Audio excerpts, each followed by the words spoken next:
नमस्कार साथियों, स्वागत है आपका हमारे YouTube चैनल एग्ज़ाम ओरिएंटेड पर। दोस्तों, इस वीडियो में हम 18 दिसंबर 2022 को हुए इलाहाबाद ग्रुप सी के पेपर का एनालाइज करेंगे। इससे पहले अगर आपने हमारे इस चैनल को सब्सक्राइब ना किया हो तो प्लीज़ सब्सक्राइब कर लें ताकि आपको और अपडेट मिल सके। तो चलिए शुरू करते हैं।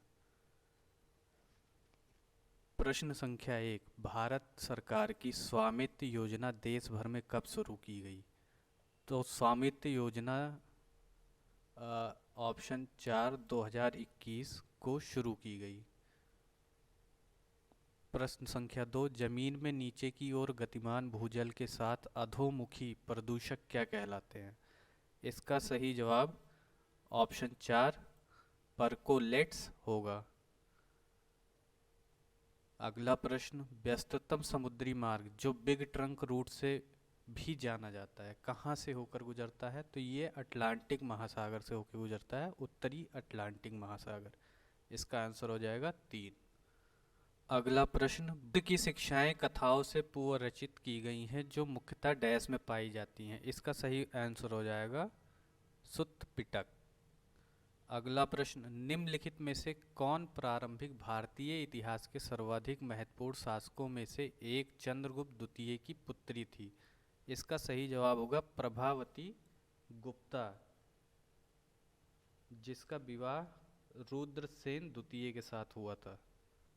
अगला प्रश्न, प्रश्न संख्या 6, लुप्त संख्या की सहायता से इस पैटर्न को पूरा करें। इसमें अगर देखें तो 3 और 4 को जोड़ के 7 हो रहा है, 6 और 4 को जोड़ के 10 हो रहा है। इसी प्रकार 6 और 2 को जोड़ने पर 8 आएगा। तो इसका सही जवाब ऑप्शन नंबर 3 8 हो जाएगा।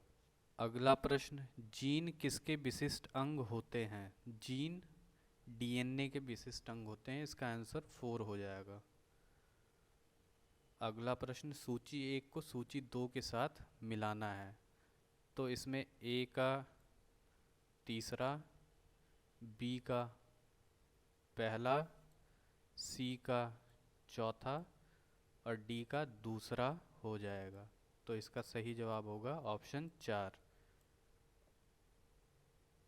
अगला प्रश्न, इकोलॉजी अध्ययन होता है। इसका उत्तर हो जाएगा ऑप्शन 3, उन विधाओं का जिनमें जीव एक दूसरे के साथ और अपने निर्जीव परिवेश के साथ अंतःक्रिया। अगला प्रश्न, किसी राष्ट्र की वित्तीय संरचना का अर्थ वितरण या विभाजन से है जो किस पर आधारित होता है? भू स्वामित्व पर आधारित होता है। अगला प्रश्न, सूची 1 को सूची 2 के साथ मिलाना है। ये 5 ईयर प्लान दिए गए हैं, तो इसका सही विकल्प चुनना है। अगला प्रश्न, सूची 1 का सूची 2 के साथ मिलान करना है। 5 ईयर प्लान दिए गए हैं ये, इसका सही उत्तर बताना है। तो इसमें ए का हो जाएगा तीसरा, बी का हो जाएगा दूसरा, सी का हो जाएगा पहला और डी का हो जाएगा चौथा। तो इसका सही उत्तर होगा 4। अगला प्रश्न, वर्ग घन तो वृत्त गोलार्ध। इसका सही जवाब होगा गोलार्ध।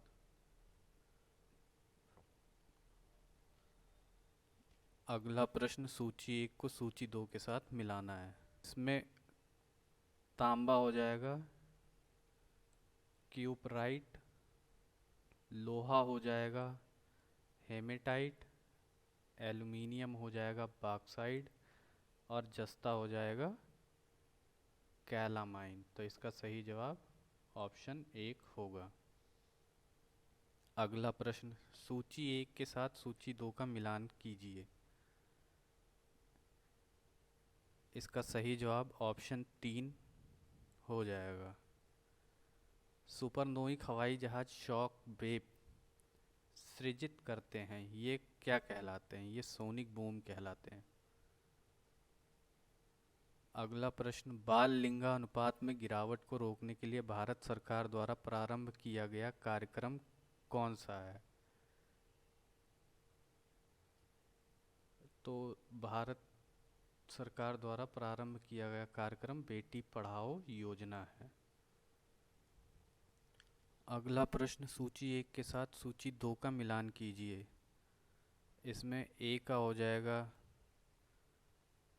इटली, बी का हो जाएगा मोरक्को, सी का हो जाएगा उज्बेकिस्तान, डी का हो जाएगा फ्रांस।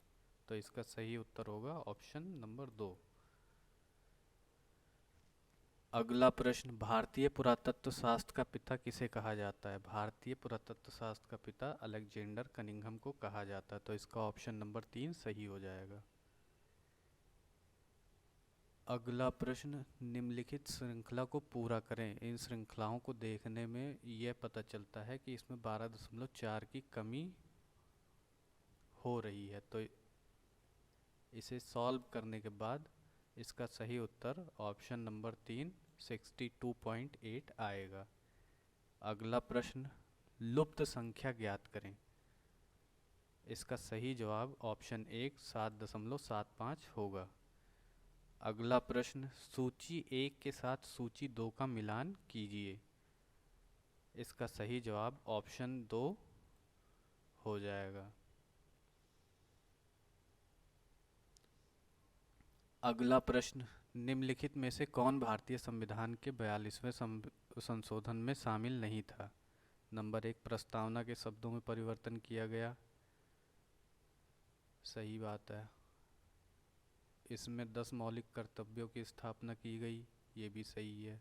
राष्ट्र की एकता को बदलकर राष्ट्र की एकता और अखंडता किया गया, ये भी सही बात है। मतदान की आयु को 21 वर्ष से घटाकर 18 वर्ष किया गया, ये गलत है। ये 61वें संविधान संशोधन में किया गया था। तो इसका ऑप्शन नंबर 4 सही हो जाएगा। अगला प्रश्न, United Nations Environment Programme UNIP का मुख्यालय कहाँ अवस्थित है? इसका मुख्यालय नैरोबी में अवस्थित है। इसका सही जवाब ऑप्शन 2 हो जाएगा। अगला प्रश्न, जब हम कहते हैं कि भारत में संघीय शासन प्रणाली है तो इसका क्या अर्थ होता है? सभी नागरिकों को समान सामाजिक, आर्थिक और राजनीतिक अधिकार प्रदान करना, सभी नागरिकों को आस्था और पूजा की स्वतंत्रता प्रदान करना, देश के भिन्न भिन्न राज्यों और प्रांतों के पास अपने कानून बनाने और निर्णय लेने का अधिकार है, 18 वर्ष से ऊपर की आयु के सभी व्यक्तियों को मताधिकार। इसका सही जवाब ऑप्शन 1 सभी नागरिकों को समान सामाजिक, आर्थिक और राजनीतिक अधिकार प्रदान करना होगा। अगला प्रश्न, पेरिस के ग्रैंड सलोन का सबसे युवा और एकमात्र एशियाई सदस्य कौन था? इसका सही जवाब ऑप्शन 4 अमृता शेरगिल होगा।